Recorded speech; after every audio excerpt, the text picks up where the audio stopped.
గంజాయి ఎంజాయి నిజంగానే రెండు తెలుగు రాష్ట్రాల్లోనూ గంజాయికి సంబంధించిన అంశం ఎప్పటికప్పుడు తెరపైకి వస్తూనే ఉంది.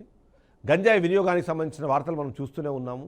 ఆ గంజాయి అన్నది ఒక కుటీర పరిశ్రమలాగా మారిన పరిస్థితిని మనం చూసాం. కానీ గతంలో ఈ అంశం కేవలం ఆంధ్రప్రదేశ్ రాష్ట్రానికి మాత్రమే పరిమితమయ్యేది. కానీ ఇప్పుడు తెలంగాణ రాష్ట్రానికి కూడా ఇది పాకింది అన్న దానికి సంబంధించిన కొన్ని సంకేతాలు అయితే మనకు కనిపిస్తున్నాయి.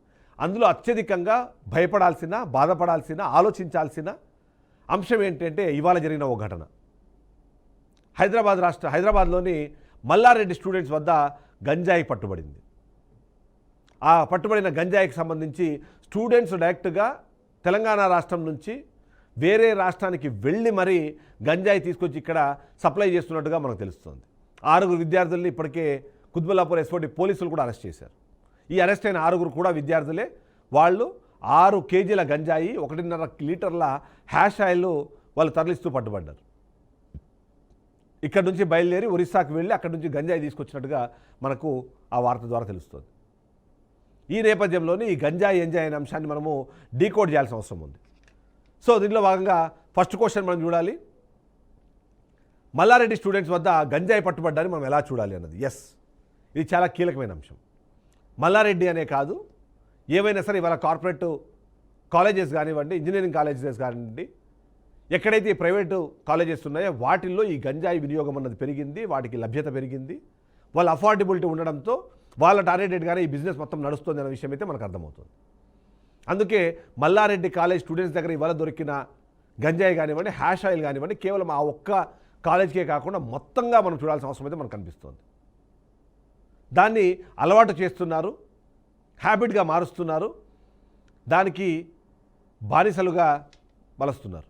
దాని కారణంగానే ఇవాళ స్టూడెంట్స్ ఇలా గంజాయిని వాడడం కాదు, గంజాయిని తీసుకొచ్చేందుకు వెళ్ళి అంత పెద్ద రిస్క్ తీసుకుంటున్నారు అంటే మాత్రం ఖచ్చితంగా ఆలోచించాల్సిన అవసరం అయితే ఉంది. ఓవైపు మల్లారెడ్డి కాలేజీకి సంబంధించి కొన్ని ఆరోపణలు మనం ఎప్పటికప్పుడు వింటూనే ఉంటాము. అక్కడ ఫీజుల మీద పెట్టే దృష్టి పిల్లల కరికులం మీద పెట్టరని, సినిమా స్టార్లను తీసుకొచ్చి వాళ్ళకి అవసరమైన ప్రచారాలు చేసుకుంటారు తప్ప అక్కడ ఉన్న విద్యార్థులు ఏం చేస్తున్నారో పట్టించుకోరని చెప్పి కొన్ని ఆరోపణలు ఉన్నాయి.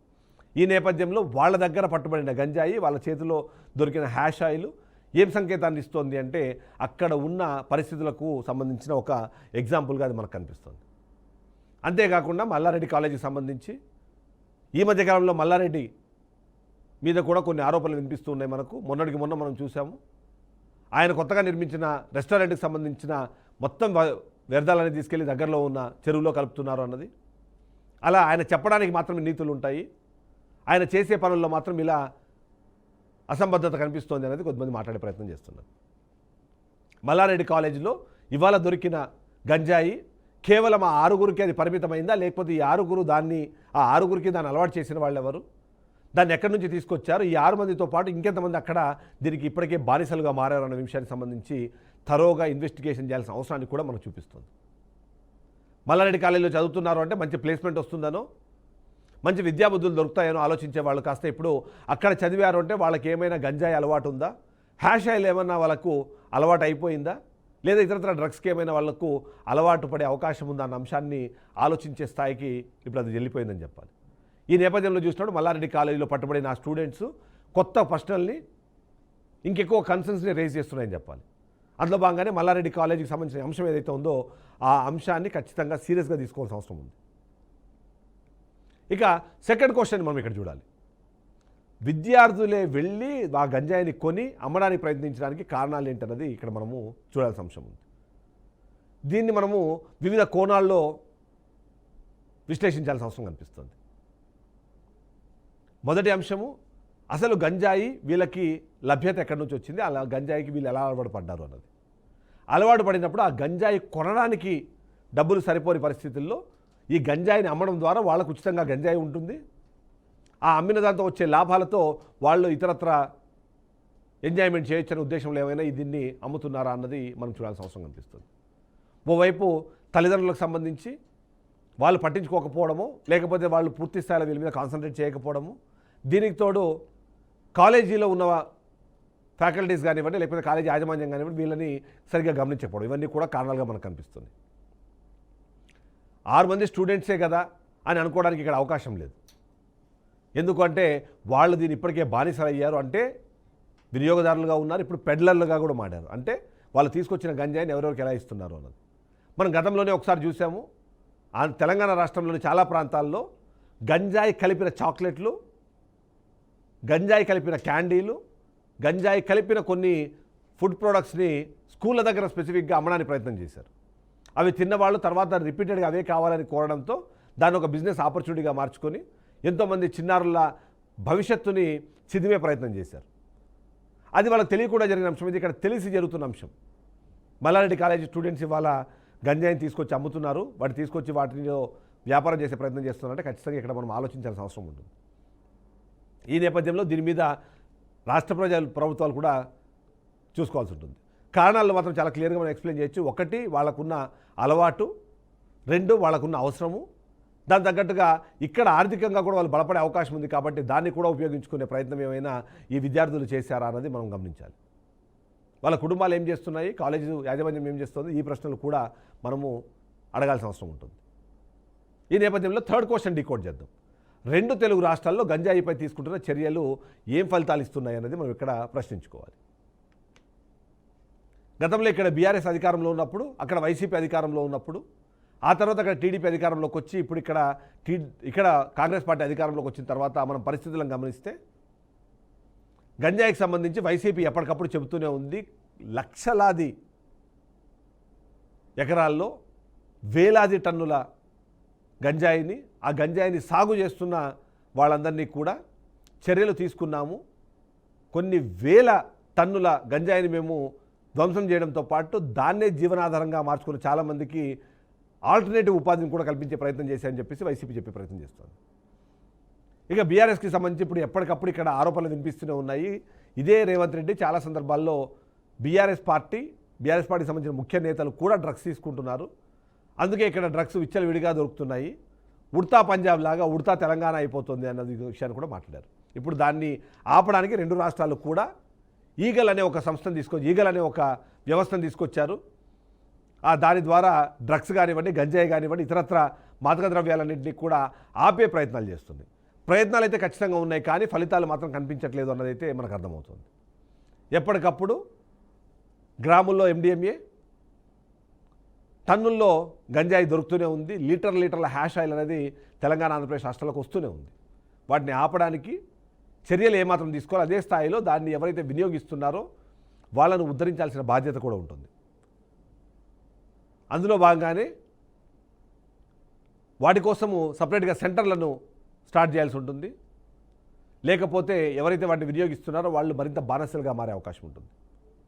గతంలో వైఎస్ఆర్సీపీ అధికారంలో ఉన్నప్పుడు సెబీ అనే ఒక వ్యవస్థ ఉండేది. అప్పుడు చిన్నపాటి అలర్జీ జరిగినా సరే, మద్యం దగ్గర నుంచి మత్తు పదార్థాల వరకు ఏది ఆంధ్రప్రదేశ్ రాష్ట్రంలో వస్తున్నా సరే వాటిని ఆపే ప్రయత్నం జరిగేది. ఇప్పుడు ఆ పరిస్థితి లేదు అన్నది వైసీపీ ఒక ఆరోపణ చేస్తుంది. ఈ నేపథ్యంలో ఏం జరుగుతోంది 2 తెలుగు రాష్ట్రాల్లో అంటే, విరివిగా మద్యంతో పాటు మాదక ద్రవ్యాలు, ఇలాంటి మత్తు మందులు కూడా అందుబాటులోకి వచ్చాయి. ఇవి సరిపోవు అన్నట్టు మెడికల్ షాపుల్లో దొరికే కొన్ని వాటిని మత్తు పదార్థాలుగా మార్చుకొని వినియోగించే పరిస్థితి కూడా 2 తెలుగు రాష్ట్రాల్లో మనకు కనిపిస్తుంది. ఈ నేపథ్యంలో మనం ఫైనల్ క్వశ్చన్ చూద్దాము. మాదక ద్రవ్యాల బారిన పడకుండా తల్లిదండ్రులు తీసుకోవాల్సిన చర్యలు ఏమిటి అన్నది మనకి లాస్ట్ క్వశ్చన్గా కనిపిస్తుంది. ఇది చాలా కీలకమైన పాయింట్. ఎందుకు అంటే, మాదక ద్రవ్యాల వినియోగం పెరిగిన తర్వాత మీ పిల్లల్లో కానివ్వండి, విద్యార్థుల్లో కానివ్వండి, వాళ్ళ ఆలోచన విధానంలో, వాళ్ళ వ్యవహార శైలిలో, వాళ్ళు రెస్పాండ్ అయ్యే విధానంలో చాలా కీలకంగా మార్పులు కనిపిస్తాయి. అవి చాలా క్లియర్గా అర్థం చేసుకునే స్థాయిలోనే ఉంటాయి. అంతకుముందున్న వ్యక్తులు ఇప్పుడు ముభావంగా మారడము, ఒకరొక్కరుగానే ఉండడము, అలోన్గా ఉండడానికి ప్రయత్నం చేయడము, అడిగిన ప్రశ్నకు సమాధానం చెప్పకపోవడము, అనవసరమైన కోపం తెచ్చుకోవడము, చిరాకు పేరుతో ఎదుటి వాళ్ళ మీద దాడులు చేసే ప్రయత్నం చేయడము, భోజనం విషయంలో కానివ్వండి, ఆహార పానీయాల విషయంలో కానివ్వండి, వాళ్ళ అభిరుచులు మారిపోయి వాళ్ళ ఆలోచన విధానం మారింది అంటే ఖచ్చితంగా వాళ్ళు తల్లిదండ్రులు వాళ్ళ పిల్లల మీద ఎక్స్ట్రా కేర్ తీసుకోవాల్సిన అవసరం ఉంటుంది. అనుమానాలు ఉన్నప్పుడు ఏదో ఒక పేరు చెప్పి బ్లడ్ టెస్టులు చేయిస్తే అందులో నికోటిన్కి సంబంధించి కానివ్వండి, మాదక ద్రవ్యాలకు సంబంధించిన ఏదైనా అంశం ఉన్నా సరే బయటపడుతుంది. అనుమానం వచ్చిన తర్వాత దాన్ని ఎక్కువ రోజులు ఆపుకోకుండా వీలైనంత త్వరగా పిల్లలతో మాట్లాడే ప్రయత్నం చేయాలి. వాళ్ళ ఆలోచన విధానంలో వచ్చిన మార్పులు, వ్యవహార శైలిలో వచ్చిన మార్పులకు మాదక ద్రవ్యాలకు సంబంధం ఉందా, అలాంటి సిమ్టమ్స్ ఏమైనా కనిపిస్తున్నాయంటే వీలైనంత త్వరగా సైకియాట్రిస్ట్ దగ్గరికి తీసుకెళ్లాల్సిన అవసరం ఉంటుంది. ఒకవేళ అనవసరమైన వ్యక్తులతో వీళ్ళ పరిచయాలు పెరిగి కొత్త పరిచయాలు అన్నవి అనుమానంగా ఉన్నప్పుడు పోలీసులకు కూడా సమాచారం ఇవ్వాలి. పోలీసులు వచ్చి చెక్ చేస్తారు అంతే. మీ పిల్లలు దానివల్ల ఏమీ వచ్చే నష్టం ఉండదు. కానీ ఎప్పుడైతే మాదక ద్రవ్యాల వినియోగం చేసుకున్న వాళ్ళని బాధితులుగా మాత్రమే భావిస్తారు తప్ప వాళ్ళు పెడ్లర్స్ కాదు, వాళ్ళని ఒక నేరస్తులుగా చూసే పరిస్థితి మనకు ఉన్న చట్టంలో లేదు. కాబట్టి మీ పిల్లలు నిజంగా అలాంటిది ఏదైనా ఉంది అనుకుంటే మీరు ఇమ్మీడియట్లీ పోలీసులకు కూడా ఇన్ఫామ్ చేయొచ్చు. ఇవి సరిపోవన్నట్టు మీ పిల్లలతో ఎక్కువ సమయం గడిపే ప్రయత్నం చేయండి. మీ పిల్లల్లో వచ్చిన ఆలోచన విధానంలో మార్పులను మళ్ళీ మీ వైపుగా తీసుకొచ్చే ప్రయత్నం చేయండి. వాళ్ళు కోరుకుంటుంది ఏంటి, వాళ్ళు మిస్ అవుతున్నది ఏంటి, వాటిని మీరు అందించే ప్రయత్నం చేయండి. అలా చేయకపోతే మాత్రం మాదక ద్రవ్యాల బారిన పడిన మీ పిల్లలు ఆ తర్వాత సైకోలుగాను నేరస్తులుగాను మారే అవకాశం కూడా ఉంది. ఈ నేపథ్యంలోనే తల్లిదండ్రులు ఖచ్చితంగా ఎక్స్ట్రా కేర్ తీసుకోవాల్సిన అవసరం ఇవాళ ఉంది. మీ పిల్లలు తెలిసి చేసినా తెలియకుండా చేసినా బానిసలుగా మారే అవకాశము, బానిసలుగా మిగిలిపోయే పరిస్థితులు ఉన్నాయి. కాబట్టి వాళ్ళకు అవసరమైన కౌన్సిలింగ్ ఇప్పించడము, వాళ్ళకు అవసరమైన మెడికల్ ఎయిడ్ ఇవ్వడము, ఇవన్నిటికన్నా ముఖ్యంగా వాళ్లకు మెంటల్గా మీరు తోడుగా ఉన్నారు అన్నది మోటివేట్ చేసే ప్రయత్నం చేయడం అనేది చాలా ఇంపార్టెంట్. ఆ వైపుగా ఆలోచించకపోతే మాత్రం మీ పిల్లలు ఎటు కాకుండా పోతారు. దీనికి తగ్గట్టుగానే టీచర్లు కానివ్వండి, ప్రొఫెసర్లు కానివ్వండి, మీ విద్యార్థుల విషయంలో అలాంటిది ఏదైనా అనుమానం వచ్చినప్పుడు వాళ్ళ తల్లిదండ్రులకు ఇన్ఫామ్ చేయాల్సిన బాధ్యత కూడా మీకుంది. ఆ బాధ్యతను కూడా మీరు నెరవేర్చాలని చెప్పేసి చెప్పాల్సిన అవసరం కనిపిస్తుంది. ఓవరాల్గా చూస్తే మాత్రం మల్లారెడ్డి కాలేజ్ స్టూడెంట్స్ పట్టుబడిన పరిస్థితి ఇది మొదటి కేసు కాదు, ఇది చివరి కేసు కాదు. కానీ ఇప్పుడు జరుగుతున్న పరిణామాలు మాత్రం ఖచ్చితంగా ఆందోళనకరంగా ఉన్నాయి. కాబట్టి అటువైపుగా ఆలోచించాలని మాత్రం మనం కోరుకుందాం. ఇది వాళ్ళ పాయింట్ డీకోడెడ్. నెక్స్ట్ పాయింట్ డీకోడ్తో మళ్ళీ కలుద్దాం. స్టేట్ అండ్ బీఆర్కే న్యూస్, తెలుగోడు సత్తా.